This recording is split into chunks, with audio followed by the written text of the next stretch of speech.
Good evening money persons, welcome to daily money show number 1067. Daily money షోలో updates discuss చేసుకునే ముందు step count అయితే మాట్లాడుకోవాలి కదా. నేను కూడా 8000 స్టెప్స్ అయితే కంప్లీట్ చేశాను. మీ స్టెప్ కౌంట్ ఎంతో కింద కామెంట్ సెక్షన్లో కామెంట్ చేయండి. అండ్ ఈరోజు డైలీ మనీ షో చాలా ఇంపార్టెంట్ అప్డేట్స్ అండ్ అలాగే రిజల్ట్స్ ఉన్నాయి. 1 by 1 క్విక్గా డిస్కస్ చేసేద్దాం.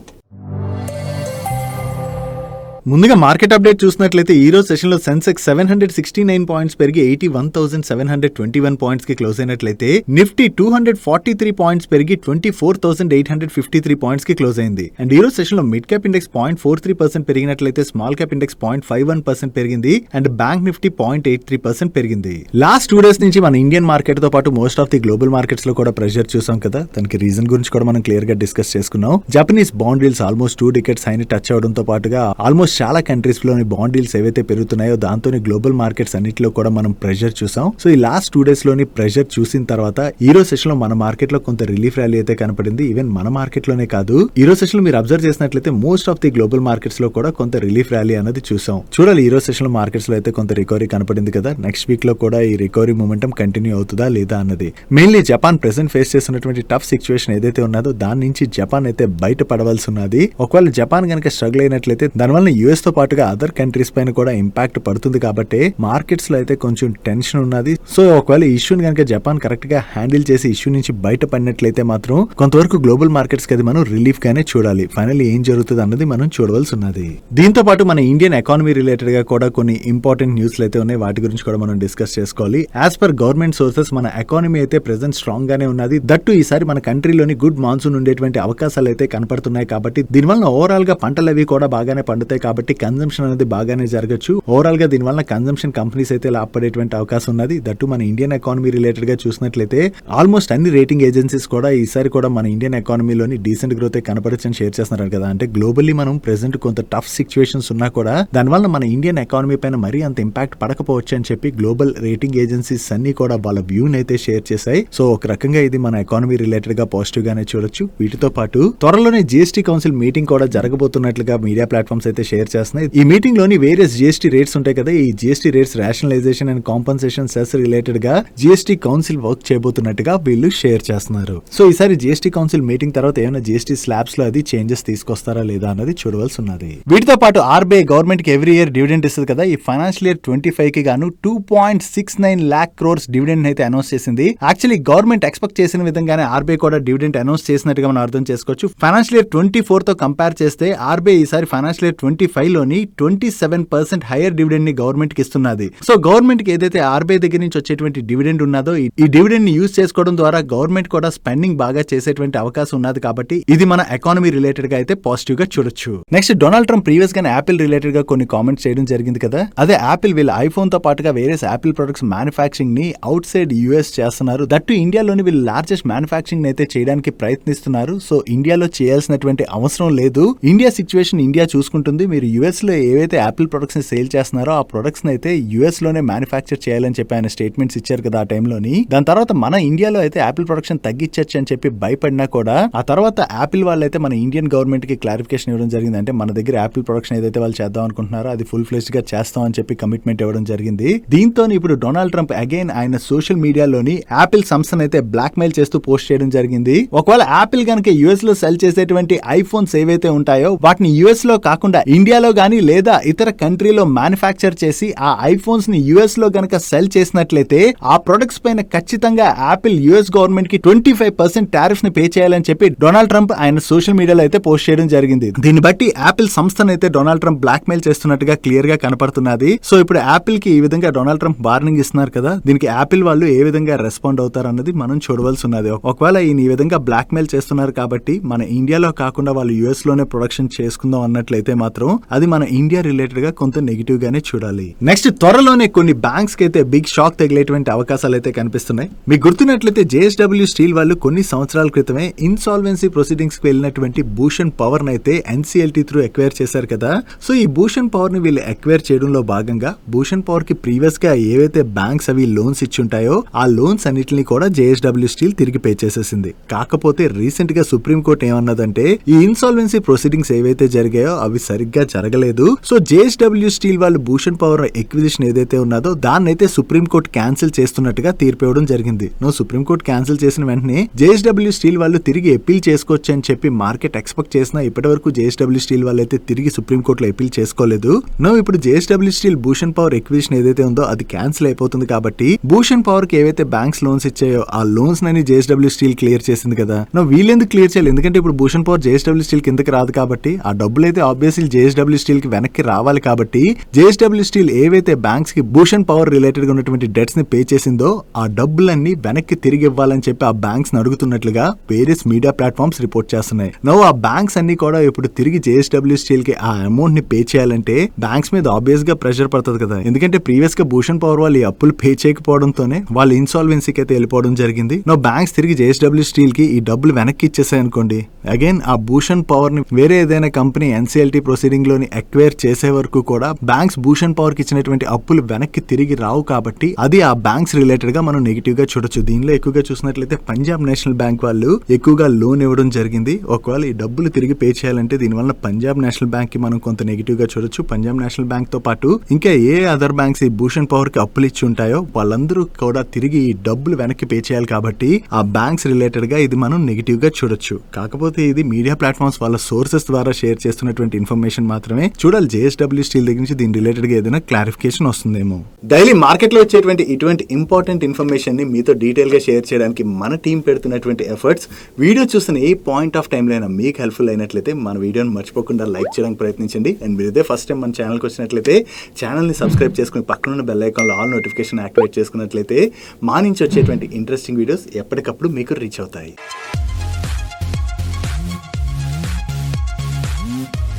Coming to the comment of the week, మీకు ఇక్కడ కామెంట్ డిస్ప్లే చేస్తాను చూడండి. ఆయన ఏమంటున్నారంటే, ఏంటి బ్రో మార్కెట్ పాజిటివ్గా ఉన్నప్పుడు మంచి ఉత్సాహంగా ఉంటుంది, దాంతో నడవాలనిపిస్తుంది, అంటే వర్కౌట్స్ అవి చేయాలనిపిస్తుంది. మార్కెట్ నెగిటివ్లో ఉంటే అసలు నీరసం వచ్చేస్తుంది, ఏం చేయాలనిపించదు అంటున్నారు. సో ఇక్కడ మార్కెట్ పాజిటివ్గా రియాక్ట్ అవ్వడం, నెగిటివ్గా రియాక్ట్ అవ్వడం ఎవరి చేతుల్లో కూడా ఉంటుంది కదా, అది రోజు కామన్గా జరుగుతూనే ఉంటుంది. పాజిటివ్గా రియాక్ట్ అయినా నెగిటివ్గా రియాక్ట్ అయినా కూడా మన హెల్త్ సైడ్ మనం ఫోకస్ చేయాలి కదా, దాన్ని ఎందుకు ఇగ్నోర్ చేయడం? సో అందుకే మార్కెట్ ఎలాగైనా రియాక్ట్ అవనివ్వండి, హెల్త్ సైడ్ ఫోకస్ చేయడం మాత్రం ఇగ్నోర్ చేయకండి. అండ్ చాలామంది అయితే వాళ్ళు ఎన్ని స్టెప్స్ వేస్తున్నారని కింద కామెంట్ సెక్షన్లో షేర్ చేస్తున్నారు. మీరు స్టెప్స్ వేయవసరం లేదు, మీరు ఏదైనా వర్కౌట్స్ చేస్తున్నా కూడా ఆ వర్కౌట్ ఏం చేశారు అన్నది కింద కామెంట్ సెక్షన్లో షేర్ చేయడానికి ప్రయత్నించండి, మరింత మందిని ఎంకరేజ్ చేసిన వాళ్ళు అవుతారు. అండ్ ఇక్కడ చాలా పాజిటివ్ కామెంట్స్ వస్తుంటే అందులో 1-2 నెగిటివ్ కామెంట్స్ కూడా వస్తున్నాయి, వాటి గురించి కూడా అడ్రస్ చేయాలి. కొంతమంది ఏమంటున్నారంటే, ఏంటి బ్రో ఈ స్టెప్స్ కూడా నువ్వు 8000 స్టెప్స్ నడిచావంటే అందరికి చెప్పాలా, అదేమైనా గొప్ప విషయమా, ఏమైనా గొప్ప చేసావా అన్నట్టుగా అంటే 1-2 కామెంట్స్ ఇటువంటివి అయితే వస్తున్నాయి. ఓకే ఫైన్, వాళ్ళకి కూడా ఆన్సర్ చేద్దామని అనుకుంటున్నాను. ఇక్కడ 8000 స్టెప్స్ నేను వేసానని చెప్పి నేను గొప్పని ఎప్పుడు చెప్పలేదు కదండి. ఇది ఇనిషియేట్ ఎందుకు తీసుకున్నాం అంటే ఒక మంచి కాజ్ కోసం తీసుకున్నాం. అంటే మన ఫైనాన్షియల్ ఫిట్నెస్, అంటే మన వెల్త్ పెంచుకోవడానికి ఏ విధంగా అయితే ప్రయత్నిస్తూ ఉంటామో హెల్త్ సైడ్ కూడా మరింత మంది ఫోకస్ చేసి రెగ్యులర్గా ఏమైనా చేస్తున్నట్లయితే హెల్త్ కూడా అలాగే మనం మెయింటైన్ చేయొచ్చు కదా అని చెప్పి ఒక మంచి కాజ్తో మేము ఇనిషియేట్ అయితే తీసుకున్నాం. ఒకవేళ మీకు నచ్చలేదనుకోండి, వీడియో స్టార్టింగ్లోనే కదా జస్ట్ ఒక 5 to 10 seconds దాని గురించి షేర్ చేస్తున్నాను, దాన్ని ఇగ్నోర్ చేసాను నచ్చలేదంటే. చాలామంది అయితే దానికి రెస్పాండ్ అయ్యి బాగానే కింద కామెంట్ సెక్షన్లో అది షేర్ చేస్తున్నారు. సో నచ్చిన వాళ్ళు ఎవరైతే ఉంటారో ఇన్స్టెడ్ ఆఫ్ అంటే డిస్కరేజ్ చేసేదానికన్నా కూడా జస్ట్ స్టార్టింగ్ ఆ 10 second పార్ట్ ఏదైతే ఉంటుందో దాన్ని అయితే ఇగ్నోర్ చేసేయండి. నెక్స్ట్ ఈరోజు సెషన్లో బీఎస్సీ స్టాక్ చాలా ప్రెషర్కి గురైనట్టుగా మీకు కనబడుతుంది, అంటే 60% పైన కరెక్ట్ అయినట్టుగా కనబడుతుంది కదా.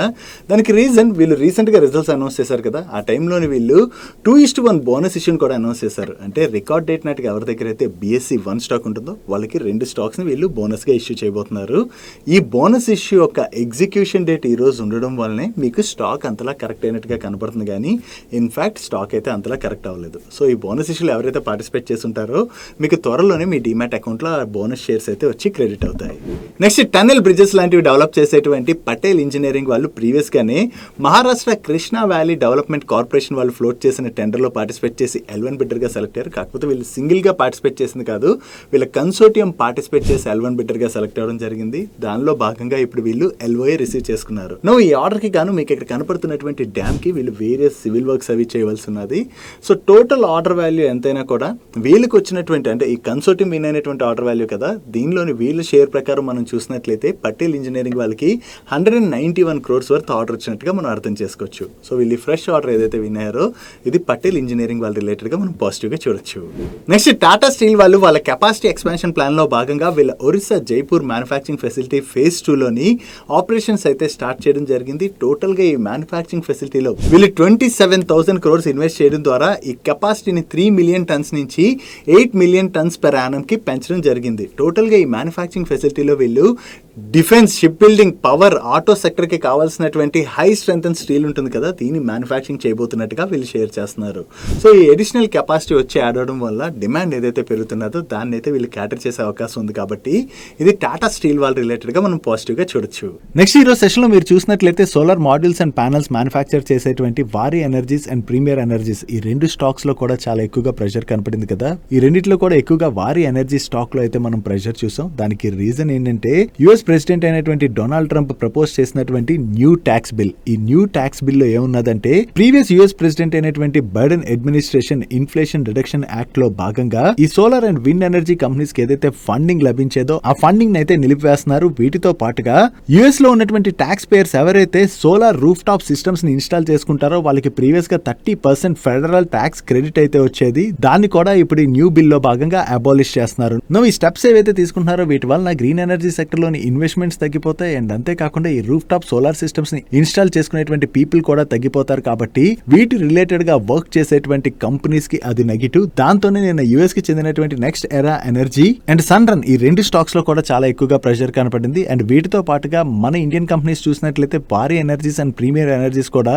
యుఎస్ కి ఎక్కువగా సోలార్ మాడ్యూల్స్ అండ్ ప్యానల్స్ ని ఎక్స్పోర్ట్ చేస్తుంటారు. కాబట్టి దీనివల్ల వీళ్ళ పైన కూడా ఇంపాక్ట్ పడేటువంటి అవకాశం ఉండడంతోనే ఈ రెండు స్టాక్స్ లో కూడా ప్రెషర్ చూసాం. అండ్ ప్రీమియర్ ఎనర్జీస్ యాక్చువల్లీ వాళ్ళకి యుఎస్ కి చేసేటువంటి ఎక్స్పోర్ట్స్ కొంచెం తక్కువే వారి ఎనర్జీస్ తో కంపేర్ చేసినట్లయితే.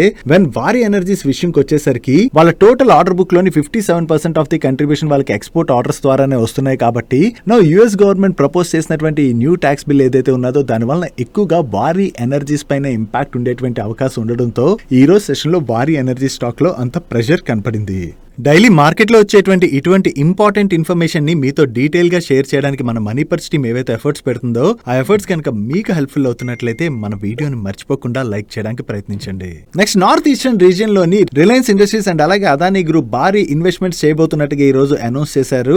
Rising north east investor summit ఏదైతే జరుగుతున్నదో ఈ సమిట్ లో భాగంగా నార్త్ ఈస్ట్ రీజియన్ లోని నెక్స్ట్ 5 years లోను రిలయన్స్ ఇండస్ట్రీస్ వాళ్ళు నియర్లీ 75,000 crores వేరే సెక్టర్స్ లోని ఇన్వెస్ట్ చేయబోతున్నాం అని చెప్పి అనౌన్స్ చేసినట్లయితే అదానీ గ్రూప్ 50,000 crores ఇన్వెస్ట్ చేయబోతున్నట్టుగా అనౌన్స్ చేయడం జరిగింది.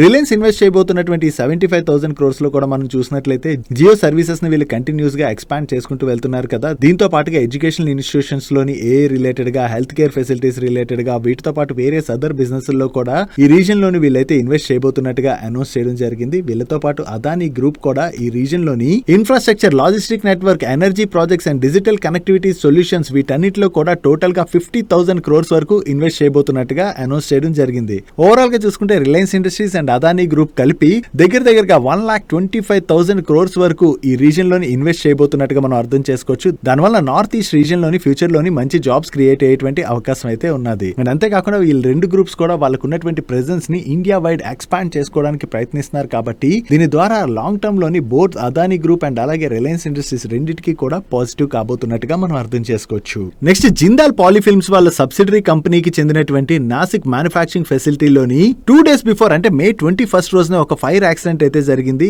ఈ ఫైర్ యాక్సిడెంట్ ని వీళ్ళు కంట్రోల్ చేయడానికి ప్రయత్నిస్తున్నా స్టిల్ ఇప్పటికీ కూడా ఇక్కడ ఫైర్ అయితే కంట్రోల్ లోకి రాలేదని, దీంతో 90% ఆఫ్ ది ప్రొడక్షన్ వరకు దెబ్బతిన్నట్లుగా వేరియస్ మీడియా ప్లాట్ఫామ్స్ అయితే రిపోర్ట్ చేస్తున్నాయి. సో ఓవరాల్ గా వీళ్ళ మ్యానుఫ్యాక్చరింగ్ ఫెసిలిటీలో ఏదైతే ఫైర్ యాక్సిడెంట్ జరిగిందో దానిలోని ఎవరికేమీ జరగకూడదని, త్వరగా ఇక్కడ ఫైర్ కూడా కంట్రోల్ లోకి రావాలని కోరుకుందాం. ఈ ఫైర్ యాక్సిడెంట్ జరగడం వల్ల ఇక్కడ ప్రొడక్షన్ అయితే కంప్లీట్ గా దెబ్బతింటుంది కదా. యాక్చువల్లీ ఈ మ్యానుఫ్యాక్చరింగ్ ఫెసిలిటీలోని వీళ్ళు BOPP అండ్ BOPET ఫిల్మ్స్ తో పాటు అదర్ రిలేటెడ్ ఫిల్మ్స్ మ్యానుఫ్యాక్చర్ చేస్తుంటారు. ఓవరాల్ గా ఈ ఫైర్ యాక్సిడెంట్ ఏదైతే జరిగిందో దీని వలన ఇక్కడ ప్రొడక్షన్ నిలిచిపోతుంది కదా, ఆ ప్రొడక్షన్ నిలిచిపోయినట్లయితే డిమాండ్ ఏదైతే ఉన్నదో ఆ డిమాండ్ కి తగినటువంటి సప్లై అయితే జరగదు. కాబట్టి దానివల్ల ఈ BOPP and BOPET film prices అయితే మార్కెట్ లోని పెరిగేటువంటి అవకాశం ఉన్నది. ఈ ప్రైసులు కనుక పెరిగినట్లయితే వీటిని మ్యానుఫ్యాక్చర్ చేసేటువంటి అదర్ కంపెనీస్ ఏవైతే ఉన్నాయో అవైతే బెనిఫిట్ పొందబోతున్నట్టుగా మనం అర్థం చేసుకోవచ్చు. నెక్స్ట్ మీలో ఎంతమంది ఫ్లైట్స్ లో ట్రావెల్ చేస్తుంటారు? సో ట్రావెల్ చేసేటువంటి వాళ్ళకి ఒక గుడ్ న్యూస్, త్వరలోనే బడ్జెట్ ఎయిర్లైన్స్ అయితే రాబోతున్నట్టుగా న్యూస్ అప్డేట్స్ అయితే వస్తున్నాయి. సో ఇది గుడ్ న్యూస్ అయినా కూడా ఈ బడ్జెట్ ఎయిర్లైన్స్ లోని ట్రావెల్ చేయాలంటే ఒక సమస్య కూడా ఉన్నది. ఈ బడ్జెట్ ఎయిర్లైన్స్ ఎలా ఉండబోతున్నాయంటే స్టాండింగ్ ఓన్లీ సీట్స్, అంటే కంప్లీట్ గా నించుని ప్రయాణం చేయాల్సినటువంటి అవసరం లేదు. కానీ ఈ స్టాండింగ్ ఓన్లీ సీట్స్ ఏవైతే ఉన్నాయో అవి చూస్తే ఖచ్చితంగా మీరు షాక్ అవుతారు. ఆ సీట్స్ మీకు ఇప్పుడు చూపెడతా చూడండి. మీరు ఇక్కడ స్క్రీన్ మీద చూస్తున్నారు కదా, ఈ సీట్సే బడ్జెట్ ఓన్లీ ఎయిర్లైన్స్ లో అయితే ఉండబోతున్నట్లుగా మీడియా ప్లాట్ఫామ్స్ అయితే రిపోర్ట్ చేస్తున్నాయి. ఈ సీట్స్ ఎలా ఉన్నాయంటే అటు కూర్చోడానికి అవ్వదు, అటు కంప్లీట్ గా నించోడానికి అవ్వదు. ఆల్మోస్ట్ ఎలా ఉంటాం అంటే ఇంకా గోడ కుర్చీ ఉంటది కదా, గోడ కుర్చీ వేసినా అట్లీస్ట్ మనం కూర్చున్నట్టు ఉంటది. అలా కూడా కాదు, ఇది ఇంకొంచెం నించుని ఉండాలి. సో ఫుల్ ఫ్లెజ్ గా నించున్నట్టు కాదు, ఫుల్ ఫ్లెజ్ గా కూర్చున్నట్టు కాదు. నాకు చూడడానికి చాలా ఇబ్బందిగా అనిపిస్తుంది. అంటే ఇలాంటి సీట్లు కూర్చుని వెళ్ళాలంటే నిజంగా ఈజ్ ఇట్ పాసిబుల్? ఇప్పుడే ఫ్లైట్స్ లో మనం సీట్స్ చూసినట్లయితే చాలా చిన్న సీట్స్ ఉంటాయి. కొంచెం ఎవరైనా లావుగా అది ఉన్నట్లయితే సీట్ లోని చాలా అడ్జస్ట్ అయ్యి వెళ్ళవలసి వస్తుంది. అలా కాకుండా ఈ స్టాండింగ్ ఓన్లీ సీట్స్ చూసినట్లయితే మరి భయంకరంగా ఉన్నాయి. అంటే వీటిలో ఎలా ట్రావెల్ చేయాలో కూడా తెలియదు. అండ్ ఈ సీట్స్ గురించి మీరే అనుకుంటున్నారంటే ఒకవేళ ఈ స్టాండింగ్ ఓన్లీ సీట్స్ వచ్చినట్లయితే మీరు ట్రావెల్ చేద్దాం అనుకుంటున్నారా లేదా వీటిలో అన్నది కింద కామెంట్ సెక్షన్ లో కామెంట్ చేయండి. అండ్ దట్టు ఈ స్టాండింగ్ ఓన్లీ సీట్స్ తీసుకొచ్చి ఏం చేస్తారంటే ముందు సీట్ కి వెనక సీట్ కి అస్సలు గ్యాప్ లేకుండా పెట్టేస్తారు. ఎందుకంటే ఎక్కువ మందిని అప్పుడే కదా పెట్టగలరు, అప్పుడే బడ్జెట్ ఎయిర్లైన్స్ అవుతాయి అవి. సో చూడాలంటే ఇవి వచ్చినట్లయితే దీనికి రెస్పాన్స్ ఎలా వస్తుంది అన్నది మనం ఇప్పుడే చెప్పలేం. కానీ వీటి గురించి మీరేమనుకుంటున్నారో మాత్రం ఖచ్చితంగా కింద కామెంట్ సెక్షన్ లో షేర్ చేయడానికి ప్రయత్నించండి. నెక్స్ట్ శిల్పా మెడికేర్ వాళ్ళ సబ్సిడరీ కంపెనీ అయిన శిల్పా బయోకేర్ ప్రైవేట్ లిమిటెడ్ వాళ్ళు ఫిన్లాండ్ కి చెందిన ఫార్మాసిటికల్ కంపెనీ అయిన ఓరియన్ కార్పొరేషన్ వాళ్ళతో స్ట్రాటజిక్ పార్ట్నర్షిప్ లోకి ఎంటర్ అయ్యారు. ఈ పార్ట్నర్షిప్ లో భాగంగా శిల్పా మెడికేర్ వాళ్ళ సబ్సిడరీ కంపెనీ డెవలప్ చేస్తున్నటువంటి రికాంబినియంట్ హ్యూమన్ ఆల్బియం ప్రొడక్ట్ ఏదైతే ఉన్నదో ఆ ప్రొడక్ట్ ని యూరోపియన్ మార్కెట్స్ లోని డిస్ట్రిబ్యూషన్ చేసేందుకు గాను ఓరియన్ వాళ్ళు ఎక్స్క్లూజివ్ పార్ట్నర్ గా వ్యవహరించబోతున్నట్టుగా వీళ్ళు షేర్ చేస్తున్నారు. సో ఓరియన్ వాళ్ళతోని పార్ట్నర్షిప్ లో భాగంగా ఈ ప్రొడక్ట్ ని కనుక యూరోపియన్ మార్కెట్స్ లోని స్ట్రాంగ్ గా డిస్ట్రిబ్యూట్ చేయగలిసినట్లయితే దాని ద్వారా శిల్పా మెడికేర్ వాళ్ళకైతే పాజిటివ్ కానుంది. నెక్స్ట్ పారస్ డిఫెన్స్ వాళ్ళు ఇజ్రాయెల్ కి చెందినటువంటి హెవెన్ డ్రోన్స్ లిమిటెడ్ వాళ్ళతో కలిపి ఒక జాయింట్ వెంచర్ కంపెనీని అయితే ఫామ్ చేయబోతున్నట్టుగా ప్రీవియస్ గా అనౌన్స్ చేశారు కదా. దీనికైతే వీళ్ళ బోర్డు ఇప్పుడు అప్రూవల్ ఇవ్వడం జరిగిందని, ఈ పార్ట్నర్షిప్ లో భాగంగా వీళ్ళిద్దరూ కలిపి మన ఇండియాలోని డిఫెన్స్ అండ్ సివిల్ మార్కెట్స్ కోసం లాజిస్టిక్ అండ్ కార్గో డ్రోన్స్ ని డెవలప్ చేయబోతున్నట్టుగా వీళ్ళు షేర్ చేస్తున్నారు. ప్రెసెంట్ ప్రతి ఒక్క సెక్టర్ లో కూడా డ్రోన్స్ యూసేజ్ అనేది బాగా పెరుగుతున్నది కదా. రీసెంట్ గా జరిగినటువంటి ఆపరేషన్ సింధూర్ లో కూడా డ్రోన్ యూసేజ్ ఏ విధంగా జరిగింది అన్నది మనం క్లియర్ గా చూసాం. సో దీని ద్వారా డ్రోన్ యూసేజ్ ఫ్యూచర్ లో కూడా బాగా పెరిగేటువంటి అవకాశం ఉన్నది. కాబట్టి ఈ డ్రోన్ మ్యానుఫ్యాక్చరింగ్ కంపెనీస్ కి వేరియస్ సెక్టర్స్ నుంచి మంచి ఆర్డర్స్ వచ్చేటువంటి అవకాశం అయితే ఉన్నది. Next wide range of information technology services provide చేసేటువంటి ఎలైట్ డిజిటల్ వాళ్ళు 80 crores worth follow up order అయితే వినేనట్టుగా వీళ్ళు షేర్ చేస్తున్నారు. ఈ ఆర్డర్ లో భాగంగా పూణే సిటీలో ఉన్నటువంటి Ghats, tech deals and hills లోని సేఫ్టీని పెంచేందుకు గాను CCTV based surveillance systems implementation and maintenance services ని ప్రొవైడ్ చేయబోతున్నట్టుగా వీళ్ళు షేర్ చేస్తున్నారు. Actually Pune safe city project లో భాగంగా వీళ్ళు ఆల్రెడీ అక్టోబర్ మంత్ లోనే 430 crores వర్త్ ఆర్డర్ ని విన్ అవడం జరిగింది. ఇప్పుడు వీళ్ళకి అడిషనల్ గా మరొక 80 crores వర్త్ ఆర్డర్ వచ్చింది. కాబట్టి ఈ ప్రాజెక్ట్ లోని వీళ్ళు టోటల్ గా 500 crores పైన ఆర్డర్ ని విన్ అయినట్టుగా మనం అర్థం చేసుకోవచ్చు. వీళ్ళకి కొత్తగా ఈ ఆర్డర్ వచ్చిందన్న అప్డేట్ తోనే ఈ రోజు సెషన్ లో ఎలైట్ డిజిటల్ స్టాక్ పాజిటివ్ గా రియాక్ట్ అయింది. నెక్స్ట్ బొందాడ ఇంజనీరింగ్ వాళ్ళు ఆంధ్రప్రదేశ్ గవర్నమెంట్ దగ్గర నుంచి ఒక ఆర్డర్ అయితే రిసీవ్ చేసుకున్నారు. ఈ ఆర్డర్ లో భాగంగా ఆంధ్రప్రదేశ్ లోని అనంతపురం అండ్ శ్రీ సత్యసాయి డిస్ట్రిక్ట్స్ లోని వీళ్ళు 2000 megawatt AC, 2600 megawatt DC solar power కెపాసిటీని అయితే వీళ్ళు డెవలప్ చేయవలసి ఉన్నది. టోటల్ గా ఈ 9000 crores ఆర్డర్ తో కలుపుకుని వీళ్ళ ఆర్డర్ బుక్ అయితే 14,000 crores కి రీచ్ అయినట్లుగా వీళ్ళ మేనేజ్మెంట్ అయితే షేర్ చేస్తుంది. నెక్స్ట్ కవచ్ సిస్టమ్స్ ని డెవలప్ చేసేటువంటి కెర్నెక్స్ మైక్రో సిస్టమ్స్ వాళ్ళ నెంబర్స్ అయితే ఈ రోజు సెషన్ లో వచ్చాయి. సాలిడ్ గా ఉన్నాయి ఈ క్వార్టర్ లోని వీళ్ళ numbers. Last year same quarter లోని వీళ్ళు జస్ట్ 8.91 crores రెవెన్యూని జనరేట్ చేసినట్లయితే ప్రీవియస్ క్వార్టర్ లోని వీళ్ళు 36 crores రెవెన్యూని జనరేట్ చేశారు. అండ్ ఈ క్వార్టర్ లోని వీళ్ళు 83 crores ఆపరేటింగ్ రెవెన్యూని జనరేట్ చేయడం జరిగింది. లాస్ట్ ఇయర్ సేమ్ క్వార్టర్ తో కంపేర్ చేస్తే ఈ క్వార్టర్ వీళ్ళ రెవెన్యూస్ లో సిగ్నిఫికెంట్ జంప్ అయితే కనపడుతున్నది. And last year same quarter లో వీళ్ళు 12.67 crores లాస్ జనరేట్ చేసినట్లయితే చూసినట్లయితే ప్రీవియస్ క్వార్టర్ లోని 7.13 crores ప్యాట్ జనరేట్ చేశారు. అండ్ ఈ క్వార్టర్ లో వీళ్ళు 32.53 crores ప్యాట్ జనరేట్ చేయడం జరిగింది. యాక్చువల్లీ ఈ క్వార్టర్ లో వీళ్ళకి 17 crores డిఫర్డ్ ట్యాక్స్ వచ్చి యాడ్ అయింది. ఈ డిఫర్డ్ ట్యాక్స్ యాడ్ అవడం వల్ల వీళ్ళ ప్రాఫిట్ లో ఇంత జంప్ కనిపిస్తుంది. అదే ప్రాఫిట్ బిఫోర్ ట్యాక్స్ నెంబర్ మనం కంపేర్ చేసినట్లయితే ఈ క్వార్టర్ లో వీళ్ళు 15 crores ప్యాట్ జనరేట్ చేశారు. వీళ్ళు 15 crores ప్యాట్ జనరేట్ చేసినా కూడా లాస్ట్ ఇయర్ సేమ్ క్వార్టర్ తో కంపేర్ చేసిన, ప్రీవియస్ క్వార్టర్ తో కంపేర్ చేసిన ఈ క్వార్టర్ లో వీళ్ళ బాటమ్ లైన్ లోని సిగ్నిఫికెంట్ జంప్ అయితే కనిపిస్తుంది. ఓవరాల్ గా ఈ క్వార్టర్ నెంబర్స్ చాలా బాగుండటంతోనే రిజల్ట్స్ వచ్చిన తర్వాత ఒక్కసారి స్టాక్ లో అయితే జంప్ కనపడింది. నెక్స్ట్ మామా ఎర్త్ బ్రాండ్ అండర్ లోని బ్యూటీ ప్రొడక్ట్స్ సెల్ చేసేటువంటి హోనాసా కన్స్యూమర్ వాళ్ళ నెంబర్స్ వచ్చాయి. లాస్ట్ ఇయర్ సేమ్ క్వార్టర్ తో కంపేర్ చేస్తే ఈ క్వార్టర్ లోని వీళ్ళ ఆపరేటింగ్ రెవెన్యూలో 13% గ్రోత్ డెలివర్ చేసినట్లయితే ఎబిటాలో డ్రాప్ కనపడుతున్నది. And last year same quarter లో వీళ్ళు 30 crores ప్యాట్ జనరేట్ చేసినట్లయితే ఈ క్వార్టర్ లోని 25 crores ప్యాట్ జనరేట్ చేయడం జరిగింది. అండ్ ప్రీవియస్ క్వార్టర్ తో కంపేర్ చేస్తే ఈ క్వార్టర్ లో వీళ్ళ ఆపరేటింగ్ రెవెన్యూలో స్లైట్ గా గ్రోత్ డెలివర్ చేశారు. అండ్ ప్రీవియస్ క్వార్టర్ లోని వీళ్ళు 21 crores ప్యాట్ జనరేట్ చేసినట్లయితే ఈ క్వార్టర్ లో 22 crores ప్యాట్ జనరేట్ చేయడం జరిగింది. యాక్చువల్లీ ఈ క్వార్టర్ లోని వీళ్ళ నెంబర్స్ లో ఏమీ సిగ్నిఫికెంట్ ఇంప్రూవ్మెంట్ కనపట్లేదు కదా. కానీ ఈ రోజు సెషన్ లో హోనాసా కన్స్యూమర్ స్టాక్ లో చాలా పాజిటివ్ మూమెంటం చూసాం. దానికి రీజన్ ఏంటంటే ఈ రిజల్ట్స్ తర్వాత కండక్ట్ చేసినటువంటి కాన్ కాల్ లోని వీళ్ళ మేనేజ్మెంట్ మాట్లాడుతూ ఫైనాన్షియల్ ఇయర్ 26 లోని వీళ్ళ ఎబిటా మార్జిన్ లోని 250 basis points ఇంప్రూవ్మెంట్ కనపడేటువంటి అవకాశం ఉన్నదని అండ్ వీళ్ళ టాప్ లైన్ లో కూడా డబుల్ డిజిట్ గ్రోత్ ని టార్గెట్ చేస్తున్నట్టుగా వీళ్ళ మేనేజ్మెంట్ కామెంట్ చేయడం జరిగింది. అండ్ దీంతో పాటుగా ప్రెసెంట్ వీళ్ళ direct distribution reach 1K outlets ఉన్నట్లయితే దాని ఫైనాన్షియల్ ఇయర్ 26 లోని 1.5K అవుట్లెట్స్ కి ఎక్స్పాండ్ చేయాలని చెప్పి వీళ్ళు టార్గెట్ గా పెట్టుకున్నట్లుగా అండ్ అలాగే ఈ కామర్స్ బిజినెస్ ద్వారా కూడా డబుల్ డిజిట్ గ్రోత్ అయితే టార్గెట్ చేస్తున్నాం అని చెప్పి వీళ్ళ మేనేజ్మెంట్ కామెంట్ చేయడం జరిగింది. సో రిజల్ట్స్ యావరేజ్ గా ఉన్నా కూడా వీళ్ళ మేనేజ్మెంట్ దగ్గర నుంచి ఏదైతే ఈ పాజిటివ్ స్టేట్మెంట్స్ వచ్చాయో దాంతోనే ఈ రోజు సెషన్ లో స్టాక్ లో అంత పాజిటివ్ మూమెంటం కనపడింది. నెక్స్ట్ MTR టెక్నాలజీస్ వాళ్ళ నెంబర్స్ కూడా వచ్చాయి. వీళ్ళ ఆపరేటింగ్ రెవెన్యూలో ఇయర్ ఆన్ ఇయర్ లో 28% గ్రోత్ డెలివర్ చేసినట్లయితే సీక్వెన్షియల్ బేసిస్ లో 4.9% గ్రోత్ డెలివర్ చేయడం జరిగింది. అండ్ ఎబిటాలో కూడా ఇయర్ ఆన్ ఇయర్ లో మంచి గ్రోత్ డెలివర్ చేశారు. అండ్ సీక్వెన్షియల్ బేసిస్ లో కూడా డీసెంట్ గ్రోత్ డెలివర్ చేయడం జరిగింది. అండ్ ప్యాట్ లో ఇయర్ ఆన్ ఇయర్ లో 182% గ్రోత్ డెలివర్ చేసినట్లయితే సీక్వెన్షియల్ బేసిస్ లో మాత్రం 13.9% డ్రాప్ కనిపిస్తుంది.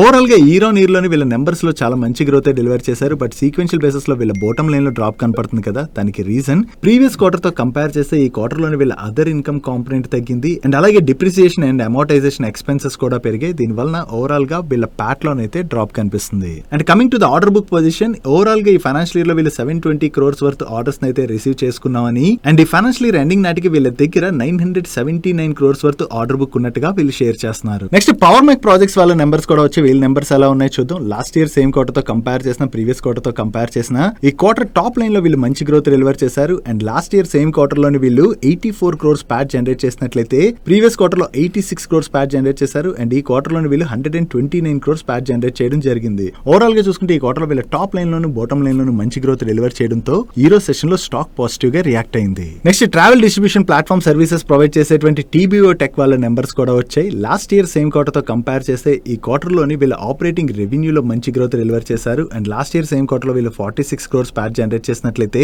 ఈ క్వార్టర్ లోని 58 crores ప్యాట్ జనరేట్ చేయడం జరిగింది. ఈవెన్ ప్రీవియస్ క్వార్టర్ తో కంపేర్ చేసిన ఈ క్వార్టర్ లో వీళ్ళ ఆపరేటింగ్ రెవెన్యూలోనూ మంచి గ్రోత్ డెలివర్ చేయడం జరిగింది. అండ్ ప్యాట్ లో కూడా మంచి గ్రోత్ డెలివర్ చేశారు. ఓవరాల్ గా ఈ క్వార్టర్ లో నెంబర్స్ బాగుండటంతోనే ఈ రోజు సెషన్ లో TBO టెక్ స్టాక్ పాజిటివ్ గా రియాక్ట్ అయింది. నెక్స్ట్ ఫుట్వేర్ కంపెనీ అయినటువంటి మెట్రో బ్రాండ్స్ వాళ్ళ నెంబర్స్ కూడా వచ్చాయి. లాస్ట్ ఇయర్ సేమ్ క్వార్టర్ తో కంపేర్ చేస్తే ఈ క్వార్టర్ లో వీళ్ళ టాప్ లైన్ లో మంచి గ్రోత్ డెలివర్ చేశారు. బట్ ప్రీవియస్ క్వార్టర్ తో కంపేర్ చేస్తే మాత్రం ఈ క్వార్టర్ టాప్ లైన్ లో డ్రాప్ కనిపిస్తుంది. And last year same quarter లో వీళ్ళు 156 crores ప్యాట్ జనరేట్ చేసినట్లయితే ప్రీవియస్ క్వార్టర్ లో 95 crores ప్యాట్ జనరేట్ చేశారు. అండ్ ఈ క్వార్టర్ లో కూడా వీళ్ళు 95 crores ప్యాట్ జనరేట్ చేయడం జరిగింది. Actually last year same quarter వీళ్ళ ప్యాట్ లో ఇంత జంప్ కనిపిస్తుంది కదా. దానికి reason last year same quarter వీళ్ళకి 51 crores నెగిటివ్ ట్యాక్స్ ఎక్స్పెన్సెస్ వచ్చాయి.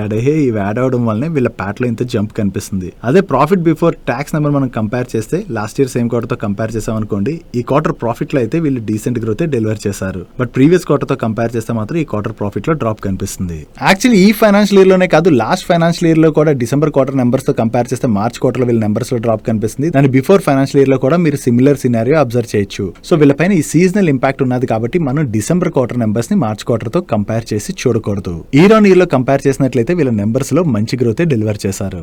నెక్స్ట్ KFC, పిజ్జా హట్ లాంటి క్విక్ సర్వీస్ రెస్టారెంట్స్ ను ఆపరేట్ చేసే దేవ్యాని ఇంటర్నేషనల్ వాళ్ళ నెంబర్స్ వచ్చాయి. వీళ్ళ నెంబర్స్ ఎలా ఉన్నాయి చూద్దాం. లాస్ట్ ఇయర్ సేమ్ క్వార్టర్ తో కంపేర్ చేస్తే ఈ క్వార్టర్ లో వీళ్ళ ఆపరేటింగ్ రెవెన్యూలో గ్రోత్ డెలివర్ చేశారు. కానీ ప్రీవియస్ క్వార్టర్ తో కంపేర్ చేస్తే మాత్రం ఈ క్వార్టర్ ఆపరేటింగ్ రెవెన్యూలో డ్రాప్ కనిపిస్తుంది. And last year same quarter లోని వీళ్ళు 48 crores లాస్ జనరేట్ చేసినట్లయితే ప్రీవియస్ క్వార్టర్ లో 7 crores లాస్ జనరేట్ చేశారు. అండ్ ఈ క్వార్టర్ లోని వీళ్ళు 16 crores లాస్ జనరేట్ చేయడం జరిగింది.